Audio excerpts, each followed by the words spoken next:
ఇదొక అనూహ్య సంఘటన. పాకిస్తాన్లో ఏకంగా ప్రయాణికులతో వెళ్తున్న రైలును హైజాక్ చేశారు మిలిటెంట్లు.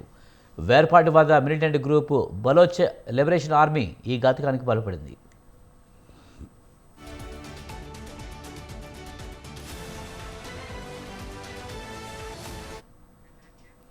పాకిస్తాన్లో ప్రయాణికుల రైలు హైజాక్ పాలైంది. బెలూచిస్తాన్ ప్రోవిన్స్లో రైలు వెళ్తుండగా ఇస్లామిక్ తీవ్రవాదులు దాడి చేశారు. వందల మంది ప్రయాణికులను బందీగా పట్టుకున్నారు.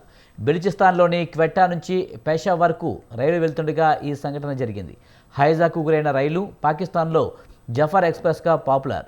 వేర్పాటువాద మిలిటెంట్ గ్రూప్లో బలోచ్ లిబరేషన్ ఆర్మీ ఈ హైజాక్కు పాల్పడింది. ఈ మేరకు బలోచ్ లిబరేషన్ ఆర్మీ ఒక ప్రకటన విడుదల చేసింది.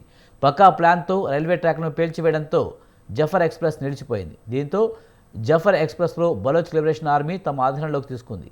రైలులోని ప్రయాణికులందరినీ తీవ్రవాదులు బంధించారు. కాగా రైలుపై మిలిటెంట్ గ్రూప్ చేసిన దాడిలో 6 మిలిటరీ సిబ్బంది చనిపోయారు. ఇదిలా ఉంటే తమపై ఏదైనా మిలిటరీ ఆపరేషన్కు ప్రయత్నిస్తే రైల్లోని ప్రయాణికులందరినీ హతమారుస్తామని బలోచ్ లిబరేషన్ ఆర్మీ హెచ్చరించింది. కాగా బందీలను విడిపించడానికి పాకిస్తాన్ ప్రభుత్వ వర్గాలు ప్రయత్నిస్తున్నాయి. కాగా తమ డిమాండ్ల సాధన కోసం పాకిస్తాన్లో ఇటీవల బలూచిస్తాన్ తీవ్రవాదులు అనేక హింసాత్మక సంఘటనలకు పాల్పడుతున్నారు.